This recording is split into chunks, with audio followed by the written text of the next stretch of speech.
this month is B Corp month, and I'm really excited to be talking to a fellow B Corp leader.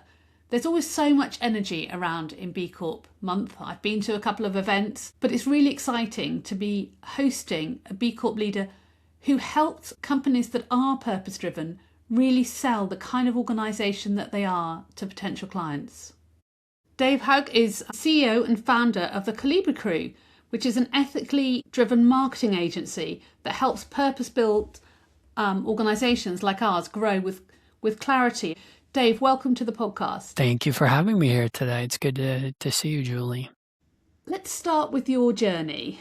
So you've been working over 2 decades in digital transformation and marketing. What led you to pivot and start the Colibrily Crew? That's a great question. It's something I reflect on quite a bit these days.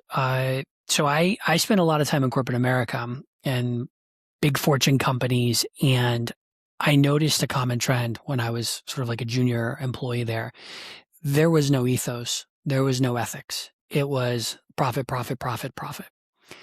There was always a theme, which was extract as much wealth as possible, whether it's from your clients and customers or your employees.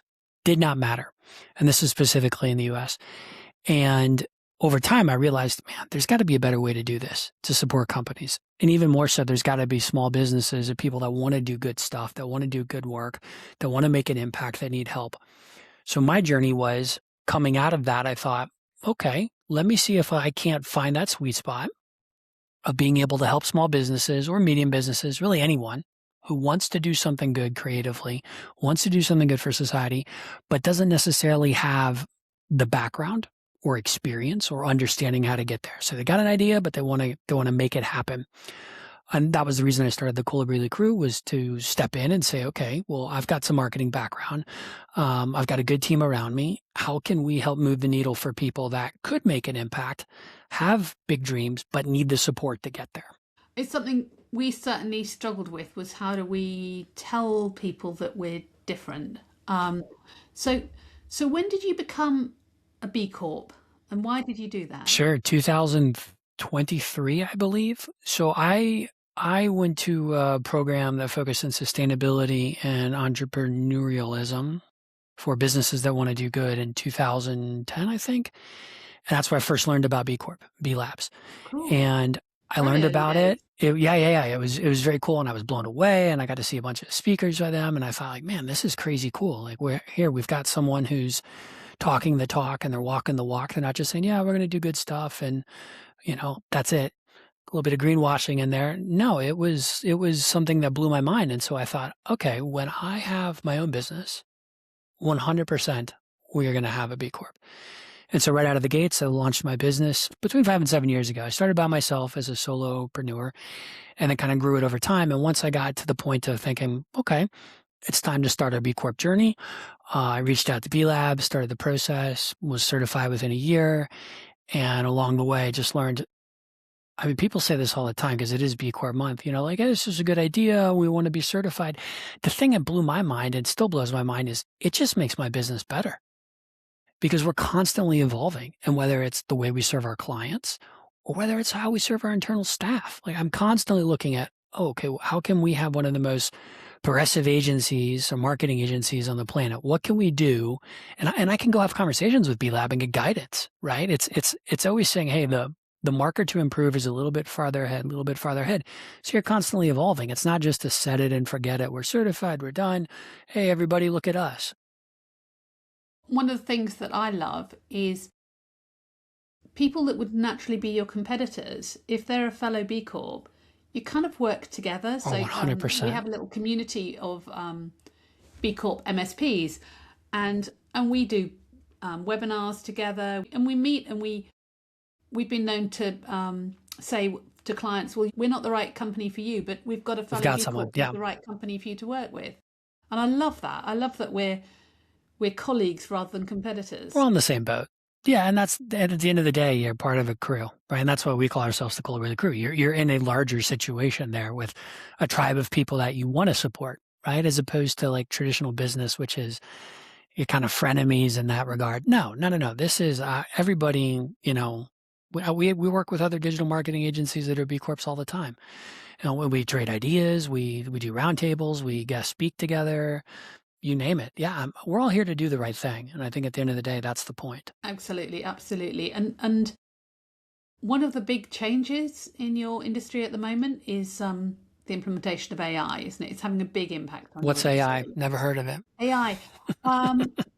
You see, my father was a vet, and as a child, AI was artificial insemination, and it's basically the way that Very different situation these you've got days. Yeah. sheep. Yeah, it's everywhere. It's nonstop in the news, in investments, in real estate, in water, and energy, everything.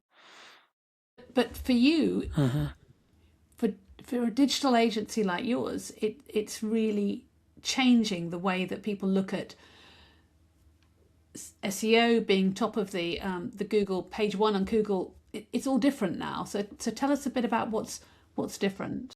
Right. So AI is just, it's got so many layers when we talk about it from just a business perspective in general.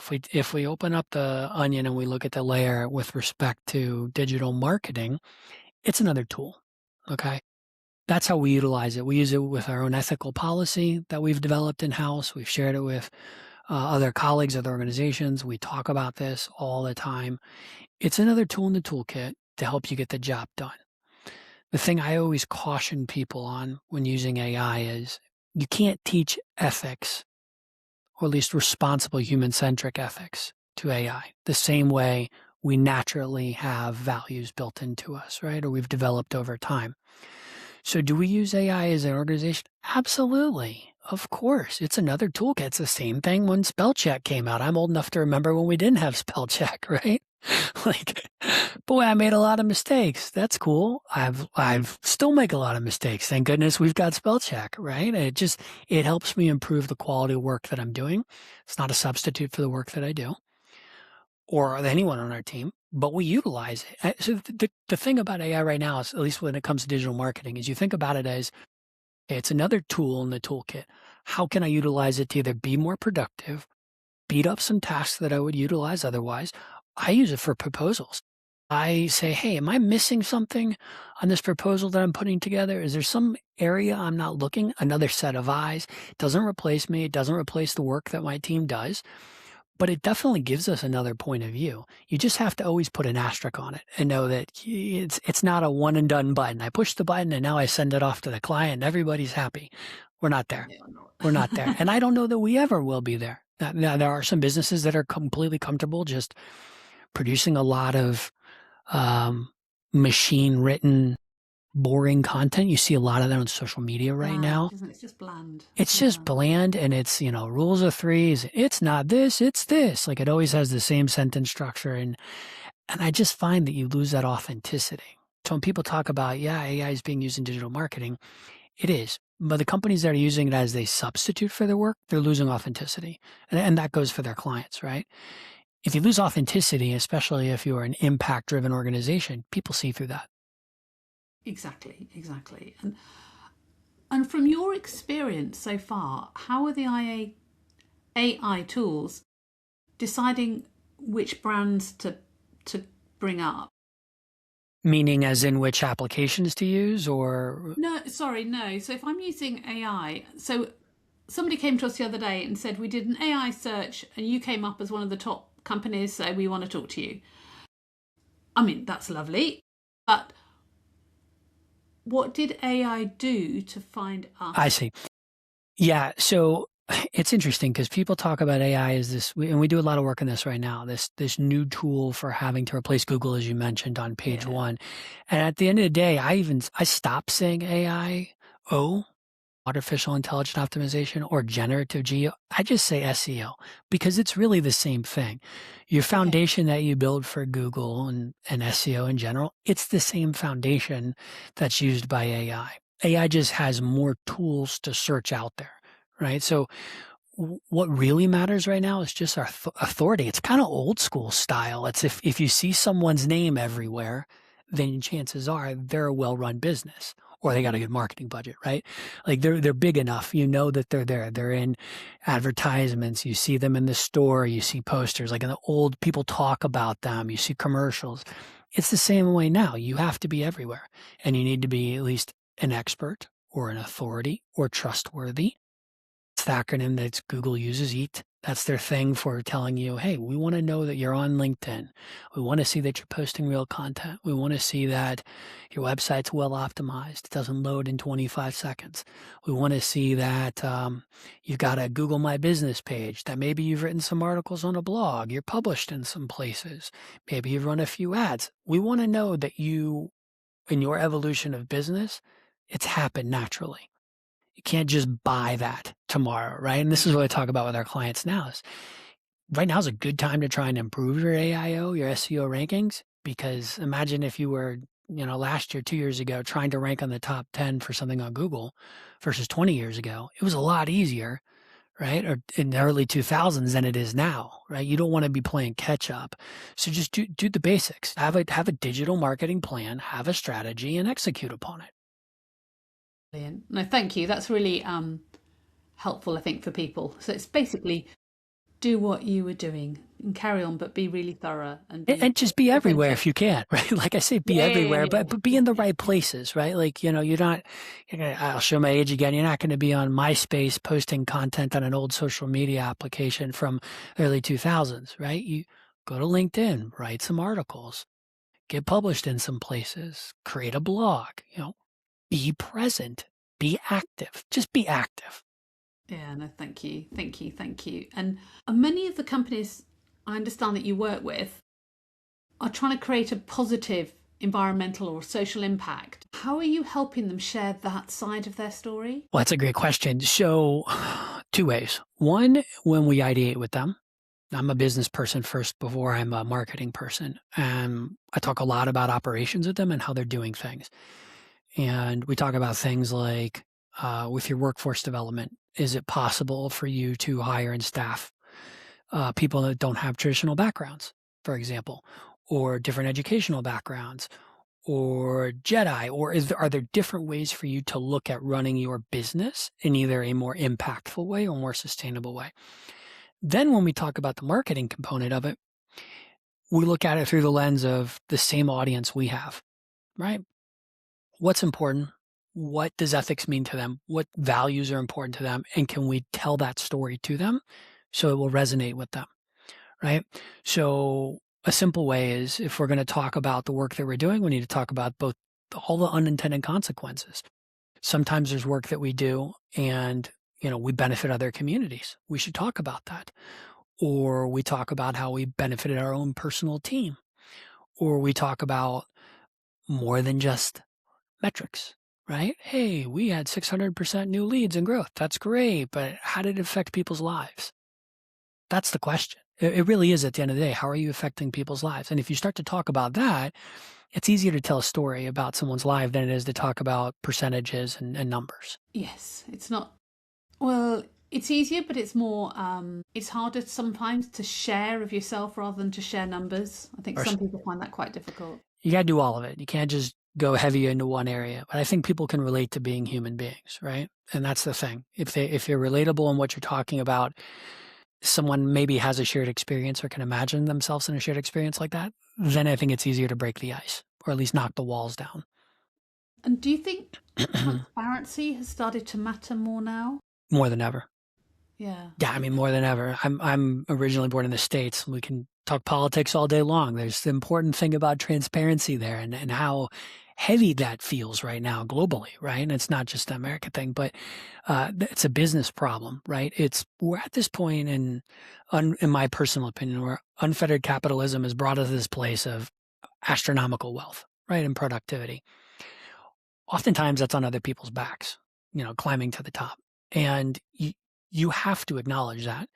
And you have to acknowledge that I mentioned before, unintended consequences, the work that you're doing and how you're doing it. Because at the end of the day, everything we do consumes on some level, right? So it's important for us to acknowledge what we're doing, where we're trying to go, but how we got there.